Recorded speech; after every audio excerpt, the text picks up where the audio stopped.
Hello, I'm Pam Portland, and this is the Supreme Headquarters Allied Powers Europe in Casteau, Belgium.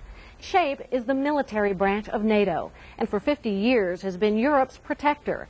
In this special 50th anniversary presentation, we'll meet some of the leaders who have commanded this remarkable organization. SHAPE and Allied Command Europe commemorate their 50th anniversary in 2001. Throughout those 50 years, we have deterred war by building on our combined strength and will to sustain peace. That legacy, based on the vision of those who have gone before, continues today and is embodied in our consistent purpose and values. That purpose remains to safeguard the freedom and security of all alliance members. Based on the common values of democracy, respect for human rights, and the rule of law, the alliance has worked, since its inception, for a just and lasting peaceful order in Europe. This short video is a look at the decisions and events that made us what we are today. I hope you enjoy it.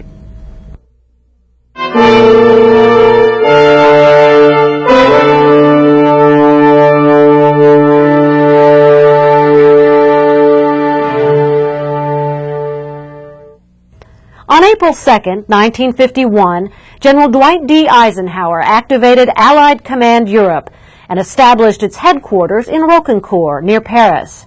The military partnership consisted of 12 countries, including France. René Chenet was a captain in the French Air Force at that time. He was assigned to the new command and remembers that Europeans welcomed the idea of General Eisenhower as the first Supreme Allied Commander Europe. In 1950, at a meeting, the alliance decided that the first Supreme Commander would be an American officer. And the American government right away decided to have General Eisenhower, who had retired and who was, as you know, president of Columbia University. And General Eisenhower agreed to come. And that was a plus for the alliance because everybody knew in Europe, everybody knew General Eisenhower and everybody liked him very much. So that was really a very good start for the alliance. Between 1952 and 1955, NATO expanded to include 15 members when Greece, Turkey, and the Federal Republic of Germany joined the alliance. Throughout the 1950s, Allied Command Europe put in place and refined many of the methods, procedures, and planning processes we now take for granted, but which at the time represented a radical break with previous peacetime practices. Long-standing French criticisms of ACE and NATO strategy came to a head in 1966 when President Charles de Gaulle announced that France would withdraw from NATO's integrated military command structure. General Lyman Lemnitzer oversaw SHAPE's rapid relocation from France in 1967 to its current headquarters in Casteau, Belgium.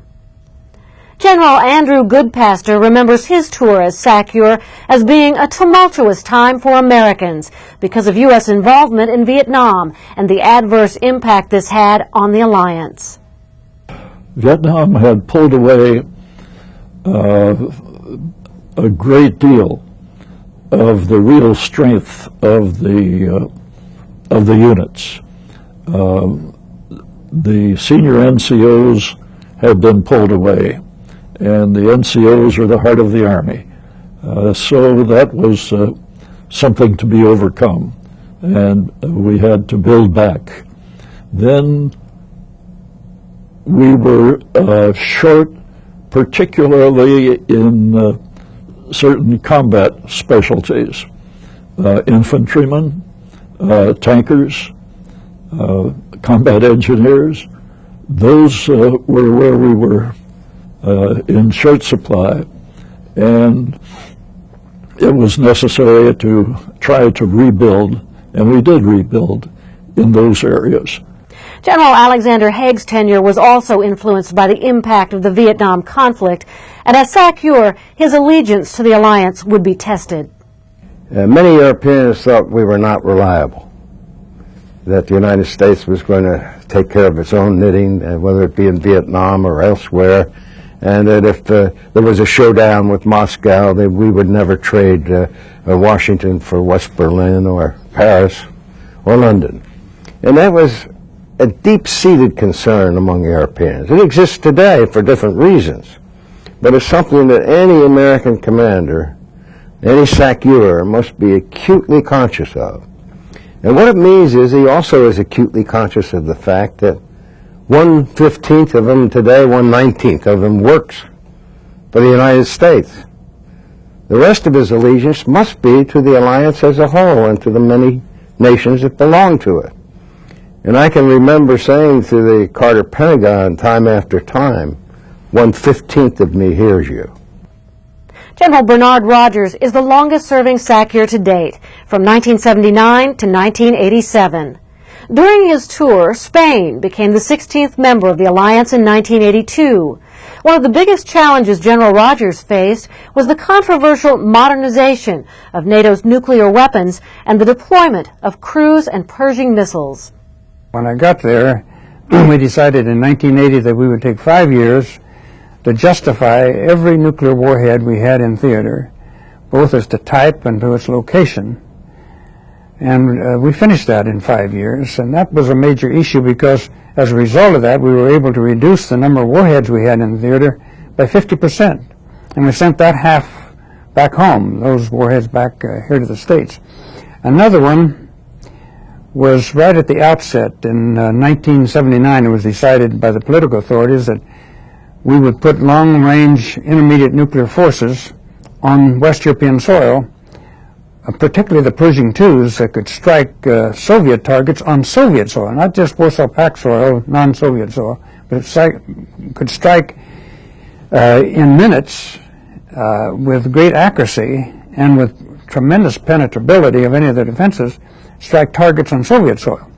So that took a considerable amount of effort trying to convince the nations, Britain, the Netherlands particularly, and the others, that they should put those weapons on their soil. And finally, they agreed to do that. And as a consequence, the next thing you knew, the Soviet Union was suggesting that maybe we ought to negotiate the withdrawal of those weapons while they would withdraw the SS-20s. General John Galvin's tenure witnessed the beginning of one of the most remarkable periods in modern European history. The end of the Cold War didn't come in a moment. Of course, there was the great moment of the wall coming down and so forth. The end of the Cold War was kind of a series of ends for me. I really began to believe that something big in the way of change could happen when Gorbachev made his speech to the United Nations in December of '88. He said that he would be willing to pull back half of the ground, basically half of the ground forces in Central Europe that were forward deployed out of the Soviet Union. And I thought, he can't go to the United Nations and say that and then not do it, or do something like it anyway. He'll have to make some moves now to withdraw. Allied Command Europe had to respond to a series of complex changes brought on by the end of the Cold War. General John Shalikashvili's tenure as SACEUR witnessed the collapse of Yugoslavia and the deepening crisis in the Balkans. And we were beginning to sense that while UNPRO 4 was still in Bosnia, the day was coming when it would be likely replaced by NATO. And we saw that by getting standing naval forces, Mediterranean, involved in the monitoring of the sanctions. We saw it through delivery of food, airdrops to places like Srebrenica and others. And so NATO began to get more and more involved, including the establishment of a no-fly zone and operation of a no-fly zone over Bosnia. So long before Dayton and long before the official involvement of NATO as the replacement force to UNPRO 4, we were getting involved in something totally new to NATO. That is the involvement in walking our way towards eventual full assumption of responsibility for peacekeeping operations in Bosnia. General Shalikashvili was also one of the main architects of the Partnership for Peace program to improve NATO military cooperation with 26 neutral countries and former Warsaw Pact members. It was General George Jowen's job as his successor to implement the program, and in December of 1995, the program was put to the test when the NATO-led implementation force assumed responsibility for the peacekeeping mission in Bosnia-Herzegovina. It turned out we had 36 nations join us in Bosnia. Many of them are partners, and they did extremely well, and the force deployed in a winter campaign in the middle of winter of '95 in the worst terrain in Europe, and they did it magnificently, and these partner nations folded in extremely well. I remember the Hungarians and the Americans built a bridge over the Sava River together. I mean, those symbolic things were so important to this trust and confidence that I think really does still exist with our partner nations in Europe. That multinational partnership was made possible by transforming SHAPE headquarters itself. The most complex challenge was to transit from an American, U.S. Army, Air Force and Navy dominated headquarters into a more multinational one with a larger European profile. The pace and scope of challenges confronting Allied Command Europe increased during General Wesley Clark's tenure. In March of 1999, he welcomed 3 new members, the Czech Republic, Hungary, and Poland, into the command. A few days later, the first armed conflict directly involving NATO pitted ACE forces against Yugoslavia in a 78-day air campaign. Under General Joseph Ralston's leadership, ACE continues to support S4 and K4 while continuing to work on other important tasks, such as ACE readiness, relations with partner and other nations to include NATO's special relationships with Russia and the Ukraine, and NATO-EU relations. SHAPE's first leader, General Dwight D. Eisenhower, emphasized that the defense of Europe could not only come from outside sources, but must come from the spirit, the will, and the energy of the Europeans themselves.